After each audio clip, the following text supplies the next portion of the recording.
हम लोग आज जो टॉपिक डिस्कस करने वाले हैं वो है वोकेरिया यानी कि yellow green algae. Yellow green algae का जो सिस्टमिक पोजीशन है, क्लासिफिकेशन है, वो है kingdom Plantae, division Xanthophyta, class Xanthophyceae, order Siphonales, family Vaucheriaceae, genus Vaucheria या वोचेरिया, जो भी आप जैसे भी प्रोनाउंस करें दोनों ठीक है। स्पेसीज बहुत सारे हैं। स्पेसीज जो वोकेरिया के हैं वो 54 स्पेसीज हैं, जिसमें 9 स्पेसीज इंडियन स्पेसीज हैं। कुछ इंपॉर्टेंट इंडियन स्पेसीज का नाम है वोकेरिया एम्फीबिया, वोकेरिया जेमिनाटा और वोकेरिया पॉलीस्पर्मा। ये जो ज्यादातर स्पेसीज हैं ये टेरिस्ट्रियल हैं, डैम्प एरिया में पाए जाते हैं और फ्रेश वाटर फॉर्म भी है। फ्रेश वाटर फॉर्म भी है। कुछ स्पेसीज मेराइन स्पेसीज हैं। अबाउट 6 स्पेसीज जो है वोकेरिया का वो मेराइन स्पेसीज है। अब वोकेरिया का आप थैलस स्ट्रक्चर देखें। Thallus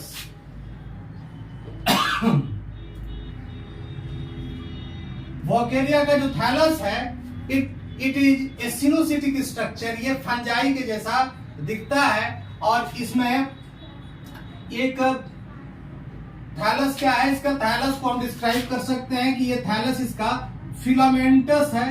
there are certain technical terms that can be used to define thallus structure.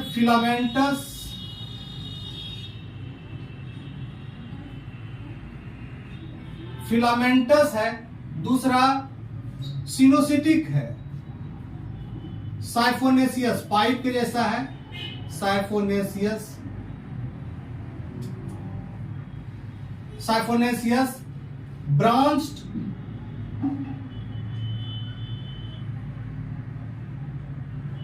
Branched, सिनोसिटिक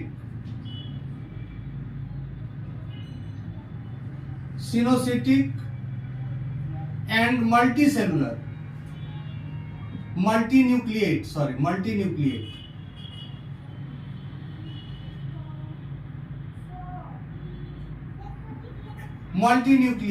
इसमें कोई cell septum, there is no septa.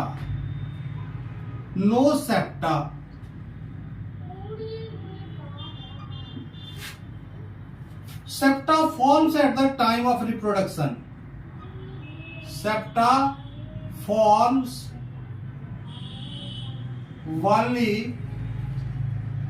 at the time of reproduction.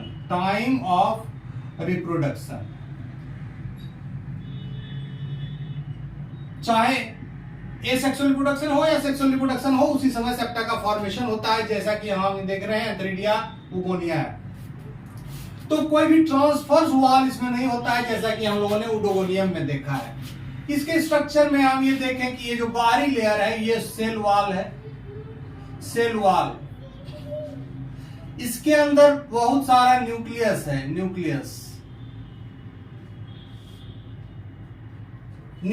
All the nucleus lie in the same chamber और सिनोसिटिक condition पाया जाता है। There are नीचे में एक absorption के लिए ब्रांच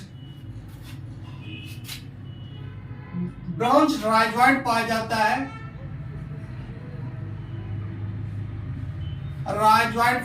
है, जो कि एंकर करता है, यानी कि किसी सबस्ट्रेटम से इसको फिक्स रखता है। और साथ ही साथ ये एब्जॉर्प्शन, मेन काम इसका एंकरेज का है। एब्जॉर्प्शन तो through out the body surface होता है। अब ये देखिए इसके ब्रांच है, दिस इज द ये जो है एक हॉरिजेंटल ब्रांच है और इससे कई सारे अपराइट ब्रांच है।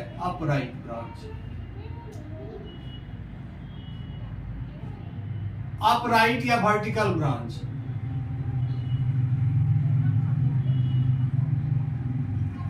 ये जो ब्रांचेज होते हैं ये ऐसे देखने में तो डाइकोटोमसली ब्रांच लगता है, लेकिन ये मोनोपोडियल होता है। ये जो ब्रांचिंग होता है ये मोनोपोडियल होता है।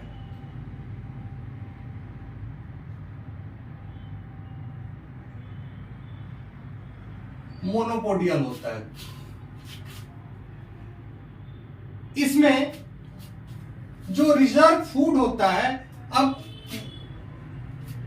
सेल वॉल हो गया, सेल वॉल। अब एक एक स्ट्रक्चर को हम लोग देखते हैं। थैलस के बारे में है। अब now come to the cell wall. Cell wall, cell wall is made up of 2 layers. Cell wall जो है ये 2 लेयर का बना हुआ है। सेल वॉल बना रहता है, आउटर लेयर जो होता है ये पैक्टिन का बना रहता है, आउटर पैक्टिन,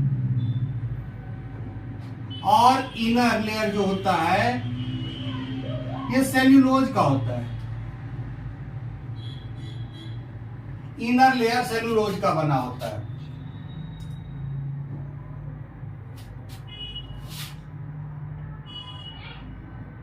न्यूक्लियस यूकैरियोटिक होता है। न्यूक्लियस यूकैरियोटिक होता है, यानी कि मेम्ब्रेन बाउंड न्यूक्लियस रहता है विथ क्रोमोसोम्स। अब इसके अंदर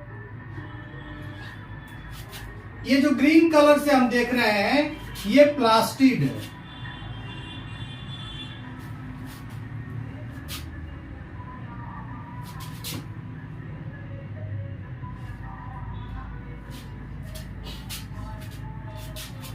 प्लास्टिड, प्लास्टिड जो होता है ये इसका डिस्क्वायड क्लोरोप्लास्ट के फॉर्म होता है। डिस्क्वायड क्लोरोप्लास्ट, डिस्क्वायड क्लोरोप्लास्ट, डिस्क्वायड क्लोरोप्लास्ट। इसमें chlorophyll A, chlorophyll A, chlorophyll E, B chlorophyll नहीं होता है। क्लोरोफिल ई आ जाता है, ई फॉर एलिफेंट। इसके अतिरिक्त इसमें जेंथोफिल पाया जाता है। Xanthophyll, xanthophyll, xanthophyll and carotene. Xanthophyll yellow pigment, yellow pigment है, और क्लोरोफिल ग्रीन पिगमेंट है। तो इसी दोनों, ये जो जेंथोफिल और क्लोरोफिल है यही डोमिनेंट पिगमेंट है, और इसी कारण इसका जो अपीयरेंस है वो येलो ग्रीन कलर का होता है।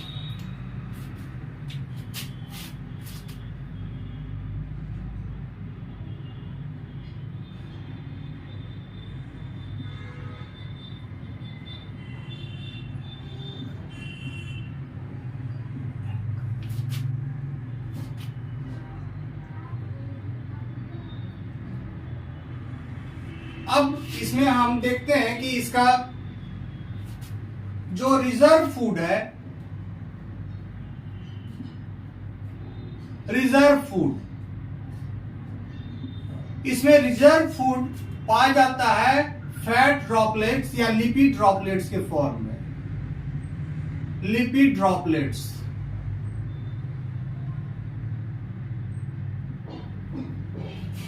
इसमें पायरिनॉइड नहीं पाया जाता है, नो पायरिनॉइड।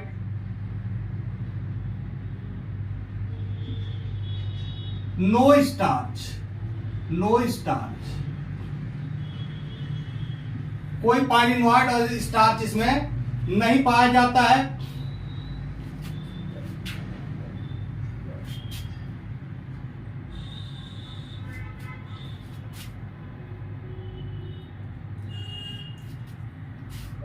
साथ ही साथ इसमें जो सेंट्रल पोर्शन है, central portion, central part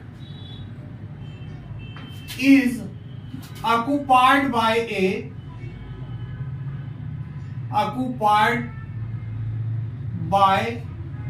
vacuole,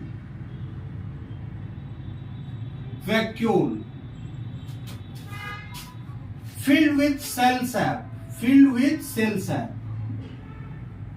filled with cell sap।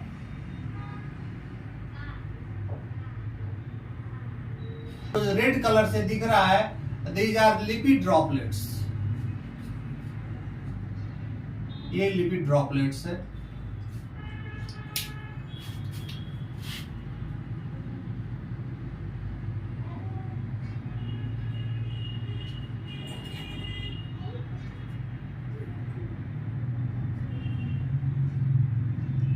Lipid droplets. अब हम इसके स्ट्रक्चर को देखें तो ये सेल वॉल है, outer region is cell wall, और सेंटर में सेंट्रल रीजन इज वैक्यूल। ये जो रीजन है ये वैक्यूल वाला है, vacuole. A vacuole is lined with a double membrane called tonoplast. ये है टोनोप्लास्ट होता है, टोनोप्लास्ट। और सबसे अंदर जो वैक्यूल है ये भरा रहता है सेल सैप से, सेल सैप से।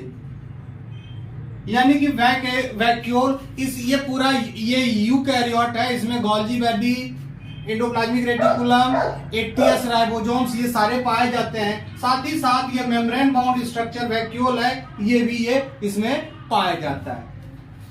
सेल वॉल हम देख ही चुके हैं, 2 लेयर के बने होते हैं। Outer layer is made up of pectin and inner layer is made up of cellulose. तो 2 layer by layer cell wall है।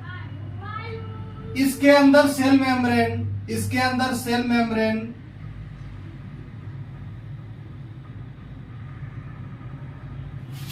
और नॉर्मल जो थैलस होता है उसमें बाहर की तरफ पाया जाता है प्लास्टिड, बाहर की तरफ प्लास्टिड पाया जाता है, और इनर साइड में न्यूक्लियस पाए जाते हैं। ये जो एरिया है ये वैक्यूल्स के अराउंड, इसमें ये न्यूक्लियस पाए जाते हैं, और here and there we see lipid droplets.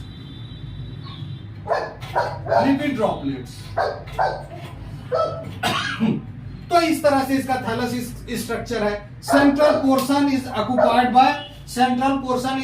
Bye vacuole, and outermost region is made up of cell wall which is formed by 2 layers, and between the vacuole and cell wall there is a region called cytoplasm. It is made up of cytoplasm, and cytoplasm mainly consists of discoid chloroplast rich in chlorophyll A, E and xanthophyll, and it is of numerous nucleus towards inner side and several lipid droplets which serves as food storage. ज्यादातर जो वॉकेरिया के species हैं वो homothallic होते हैं। Homothallic का मतलब है ये जो सेक्स ऑर्गन है, ये मेल सेक्स ऑर्गन एंथेरिडिया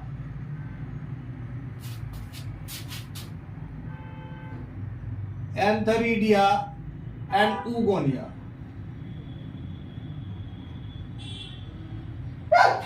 ये एंथेरिडिया और oogonia they lie side by side on the same filament, और it may be situated on a erect filament. तो एक ही पर रह सकता है। तो ये ज्यादातर इस कंडीशन को होमोथैलिक कंडीशन कहते हैं। होमोथैलिक।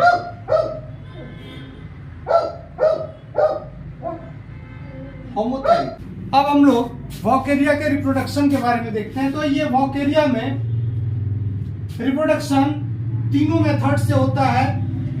वेजिटेटिव रिप्रोडक्शन होता है बाय फ्रेगमेंटेशन, और एसेक्सुअल रिप्रोडक्शन 3 मेथड से होते हैं: zoospore formation, a planospore formation and a akinete formation. Sexual reproduction भी इसमें होता है। सेक्सुअल रिप्रोडक्शन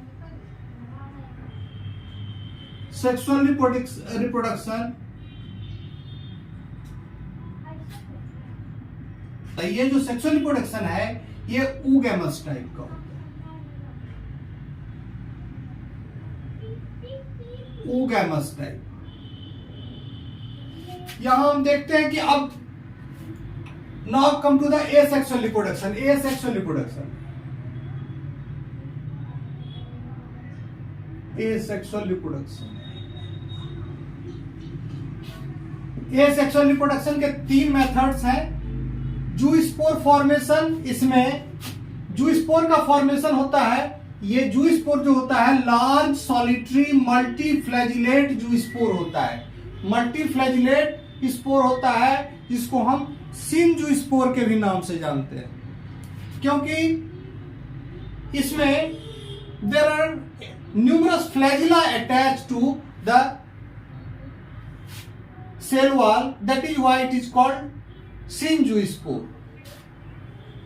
नॉर्मल जो स्पोर होता है वो बायफ्लैजिलेट होता है एल्गी में, लेकिन यहां ये मल्टी फ्लैजिलेट स्पोर है। ये जो स्पोर है ये मल्टी फ्लैजिलेट है, मल्टी फ्लैजिलेट।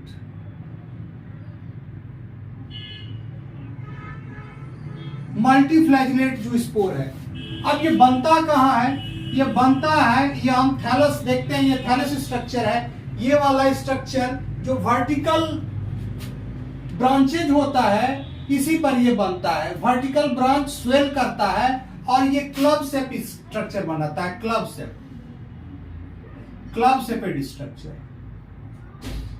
और ये क्लब शेप स्ट्रक्चर में बाद में क्या होता है कि समूचा थैलस तो सिनोसिटिक है, बाद में ये ट्रांसवर्स एक सेप्टा बन जाता है, सेप्टा का फॉर्मेशन होता है। सेप्टा के फॉर्मेशन के साथ ही ऊपर का साइटोप्लाज्म और नीचे का जो साइटोप्लाज्म है वो डिस्कनेक्ट हो जाता है। ऊपर का जो साइटोप्लाज्म है इसके अंदर कई न्यूक्लियस होते हैं, several nucleus along with the plastid. अब होता क्या है कि नॉर्मल थैलस में प्लास्टिड ऊपर की तरफ होता है और न्यूक्लियस जो होता है वो अंदर की तरफ होता है। लेकिन जैसे ही जूस्पोर बनने लगता है उसमें क्या होता है कि न्यूक्लियस पेरिफेरी की तरफ माइग्रेट कर जाता है और प्लास्टिड जो है सेंट्रल जोन को ऑक्युपाई कर लेता है। इसके अतिरिक्त क्या होता है, वैक्यूल खत्म हो जाता है। वैक्यूल क्या होता है? Vacuole disappears, vacuole disappears.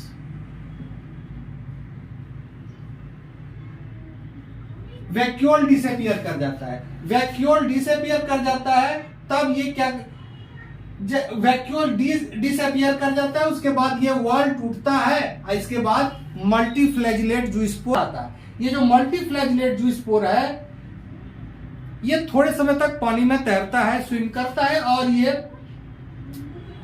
जल्दी ही जर्मिनेट कर जाता है, क्योंकि ये जूस्पोर फॉर्मेशन जो होता है ये फेवरेबल कंडीशन में होता है। ऐसा माना जाता है कि ये by the formation of zoospore Vaucheria rejuvenates itself, अपने आप को रिचार्ज करता है, रिजुविनेट करता है। तो इसमें ये बाहर आता है और ज्यादा समय नहीं लगाता है, रेस्टिंग फेज में समय नहीं लगाता है और इट क्विक फ्लैजिला को शेड ऑफ करता है और ये जर्मिनेट कर जाता है, जर्मिनेट कर जाता है और यंग वॉकेरिया को जन्म देता है। अब दूसरा मेथड है, एसेक्सुअल मेथड है, वो है एप्लेनोस्पोर का फॉर्मेशन। एप्लेनोस्पोर फॉर्म करता है, ये भी वर्टिकल ब्रांच पर करता है और ये क्लब शेप का स्पोरेंजिया इसमें भी बनता है, एप्लेनोस्पोर के फॉर्मेशन में भी। और ये देख रहे हैं क्लब शेप का स्पोरेंजिया, इसमें भी there is formation of septa, the same process is here. तो सेप्टा का फॉर्मेशन होता है, ऊपर का साइटोप्लाज्म अलग हो जाता है और ये जो साइटोप्लाज्म होता है, प्रोटोप्लाज्म ऊपर का, ये राउंड ऑफ करके स्फेरिकल हो जाता है, स्फेरिकल हो जाता है। लेकिन इसमें ये बात होती है कि इसमें फ्लैजिला नहीं बनता है, इसमें थीन वॉल्ड स्पोर बनता है। ये फ्लैजिला नहीं बनता है और ये थीन वॉल्ड नॉन मोटाइल स्पोर बनता है, दैट इज कॉल्ड एप्लेनोस्पोर। ये एप्लेनोस्पोर जैसा जूस्पोर जर्मिनेट करता है ठीक उसी तरह से जर्मिनेट करता है और यंग वॉकेरिया को बनाता है। अब एक और मेथड है, ये स्पेशल मेथड है। ये कुछ खास स्पेसीज में, वॉकेरिया के कुछ स्पेसीज में इस तरह का देखा गया है कि ये जो थैलस होता है, इसमें जो ब्रांचेज होते हैं, ये ब्रांचेज, इस ब्रांच में एकाइनिड्स का फॉर्मेशन होता है। एकाइनिड्स क्या होता है? थिक वॉल्ड रेस्टिंग स्पोर होता है। Formation of akinete is associated with the adverse condition. जैसे ही हार्श कंडीशन आता है, ड्रॉट आता है, पानी खत्म होने लगता है, उस स्थिति में ये एकाइनिड बनाता है ताकि उस अनफेवरेबल फेज को ये पार कर सके, टाई ओवर कर सके। अब इसमें क्या होता है कि थिक वॉल्ड स्पोर बनाता है। इस एकाइनिड की खासियत होती है कि ये मल्टीन्यूक्लिएट होता है और rich in wild droplets. Soil है उसमें बड़े लंबे समय तक रह सकता है और after when the favourable period returns it germinates to produce young Vaucheria. जब ये जर्मिनेट करता है तो ये इसके अंदर मल्टीपल न्यूक्लियस है, कई सारे न्यूक्लियस है, सभी न्यूक्लियस एक एक छोटे छोटे with a little amount of cytoplasm makes a structure called amoeboid cyst. ये एमीबॉइड सिस्ट बनाते हैं और फर्दर ये न्यूक्लियस डिवाइड करके जर्मिनेट करता है और यंग वॉकेरिया को बनाता है। कुछ स्पेसीज में ऐसा देखा गया है कि ये जो एकाइनिड्स होते हैं ये चेन में बनते हैं और इस तरह का स्ट्रक्चर फॉर्म करता है। इसको गोंग्रोसिरा स्टेज कहते हैं। गोंग्रोसिरा स्टेज कहते हैं। Why it is called Gongrosira stage? Because Gongrosira is a algae. It is a algae which resembles Gongrosira stage. तो ये Gongrosira stage is nothing but in this stage the entire thallus of the Vaucaria consists of a chain of echinid on resting spore, thick wall resting spore. Now we are going to discuss the sexual reproduction in Vaucaria. Vaucaria जो mostly होता है ये homothallic होता है। Sexual reproduction हम देखते हैं ये ऊगैमस टाइप का होता है, यानी कि इसमें जो स्पर्म होते हैं वो मोटाइल होते हैं और जो एग होता है वो नॉन मोटाइल लार्ज होता है and they have got different physiological property, that is why we call it oogamous type. तो इस तरह से हम देखते हैं इसमें एंथ्रीडिया और उगोनिया सेम थैलस पर हैं। मोस्टली ये होमोथैलिक होता है लेकिन हेट्रोथैलिक स्पेसीज भी वॉकेरिया का पाया जाता है। ये या तो सेम थैलस पर इस तरह से बॉर्न हो सकते हैं या फिर ये एक किसी वर्टिकल ब्रांच पर इस तरह से बन सकते हैं। वर्टिकल ब्रांच पर यहाँ ये उगोनियम होगा और यहाँ ये इस तरह के होंगे उगोनियम और इस तरह से एंथ्रीडियम ये बॉर्न होंगे। तो यहाँ ये एक इरेक्ट ब्रांच पर ये दोनों बॉर्न करेगा।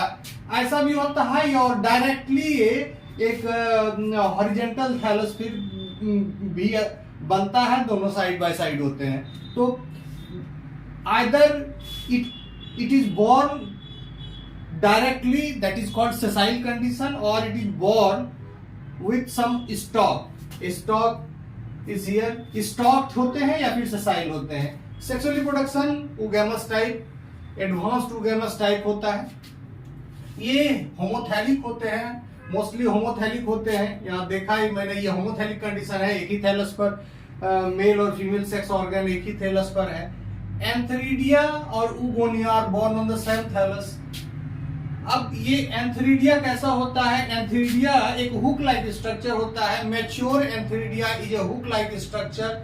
Lower part is called stock. ये वाला जो हिस्सा है, ये वाला जो हिस्सा है that is called stock and terminal part is called antheridium.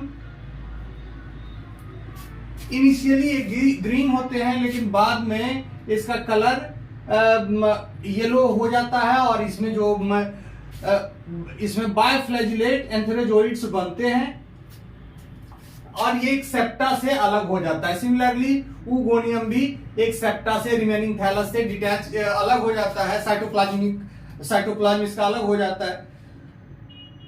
It produces numerous बायफ्लैजिलेट एंथेरोजोइड्स, हम देख रहे हैं इस पे बायफ्लैजिलेट एंथेरोजोइड्स होते हैं। Oogonium, mature oogonium is large globular uninucleate structure, यहां लार्ज ग्लोबुलर यूनिन्यूक्लिएट स्ट्रक्चर है। यहां ये initially it is multinucleate, बाद में ये सभी न्यूक्लियस खत्म हो जाते हैं और केवल एक ही न्यूक्लियस रहता है।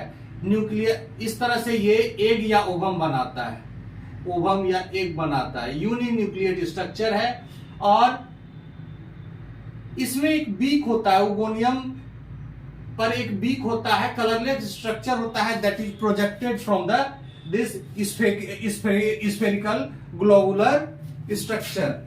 Oogonium is mature oogonium is large globular uninucleate structure with a transparent beak, इसमें ट्रांसपेरेंट बीक होता है जो प्रोजेक्टेड होता है बाहर की तरफ। फर्टिलाइजेशन इसमें जो होता है, फर्टिलाइजेशन के दौरान ये बीक डिसॉल्व कर जाता है और it secrets some mucilaginous substance, it secretes some mucilaginous substance। इस तरह से ये बीक खुल जाता है और क्या उसके बाद क्या होता है कि जो एंथ्रोजोइड्स है इसी बीक के थ्रू इंटर कर जाता है। Initially more than one anthrozoids can enter into this oogoneum, but only one anthrozoids can fertilize the egg। केवल एक ही एंथ्रोजोइड्स इसके साथ फ्यूज करता है और फर्टिलाइजेशन होता है। इस तरह से डिप्लॉयड स्ट्रक्चर इसका आ जाता है। डिप्लॉयड स्ट्रक्चर यानी कि 2n generation, mostly the thallus is haploid, all the nucleus are haploid. बस अब ये डिप्लॉयड स्टेज इसका आ गया। डिप्लॉयड स्टेज जो होता है तुरंत डिवाइड कर जाता है, जाइगोटिक म्यूसिस होता है तुरंत। इसमें म्यूसिस के बाद ये जो ऊस्पोर है या जाइगोस्पोर है डिवाइड कर जाता है और ये 4 हैप्लॉयड स्पोर्स बनाते हैं। ये 4 हैप्लॉयड स्पोर्स बनाते हैं, ये 4 हैप्लॉयड सेल्स बनाते हैं, सॉरी 4 हैप्लॉयड सेल्स बनाते हैं। और ये जो है आप इसके बाद रिपीटेड माइटोसिस के द्वारा, ये एक म्यूसिस हुआ उसके बाद रिपीटेड माइटोसिस होता है। Mitosis, repeated mitosis, repeated mitosis के द्वारा ये यंग थैलस को, यंग वॉकेरिया को बनाता है और फाइनली जो ये ऊस्पोर का सेल वॉल है, मल्टी लेयर्ड सेल वॉल है, ये टूटता है और ये जो इसका वॉकेरिया का यंग थैलस है इससे बाहर की तरफ निकलता है। The process is called germination. और फिर जर्मिनेशन होने के बाद ये पुनः फिर इस तरह के वॉकेरिया का थैलस बनाता है। इस तरह से हम देखते हैं कि इसका लाइफ साइकिल कंप्लीट होता है। Life cycle of vaucheria is haplontic, haploid phase is dominant, diploid phase is restricted to oospore formation only। Okay, thank you.